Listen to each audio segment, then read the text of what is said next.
कोटा घटाने के लिए कंसल्टेशन पेपर जारी किया है।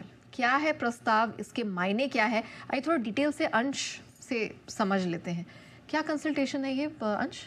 ये कंसल्टेशन जो है वो आईपीओ के रूल्स को लेकर है। तो यहाँ पे सबसे पहले तो मैं ये बता दूं सेबी ने स्टडी क्या किया है।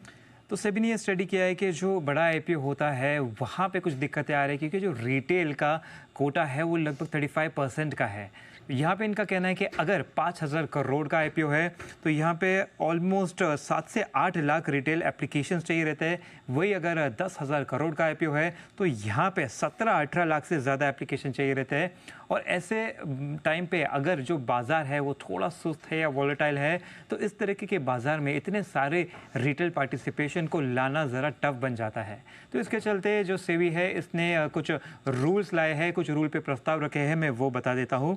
तो कंसल्टेशन में सबसे पहले तो ये बताया है कि जो भी ये प्रपोजल्स है ये उन आईपीओ के लिए है जिनकी जो साइज़ है 5,000 करोड़ से ज़्यादा की है। और सबसे इम्पॉर्टेंट पहला यहाँ पे प्रस्ताव रखा गया है कि जो रिटेल की पार्टिसिपेशन का कोटा है वो 35% से घटा के 25% कर दिया जाए। वहीं अगर क्यूआईबी कोटा देखें तो जो 50% है इसको बढ़ा के 60% कर दिया जाए। नॉन एंकर क्यूआईबी पोर्शन जो है इसमें म्यूचुअल फंड का रिजर्वेशन पहले 5% था, इसको बढ़ाकर 15% कर दिया जाए। तो एंकर पोर्शन आईपीओ में जो 33% था वो बढ़ाकर अब 40% कर दिया जाए।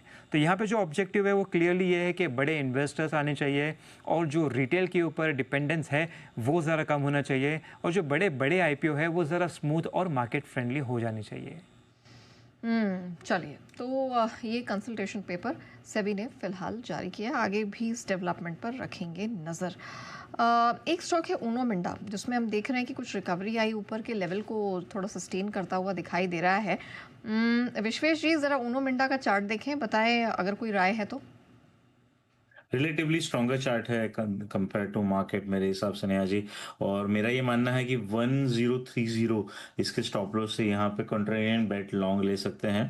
हालांकि बहुत बड़ा मूव एक्सपेक्टेड नहीं होगा, लेकिन कंपेयर टू द मार्केट जिस तरह का है मुझे लगता है यहाँ पे 1075 तक के हम कंजर्वेटिव टारगेट अपसाइड में एक्सपेक्ट कर सकते हैं। तो definitely stronger chart than the market. ये है सलाह।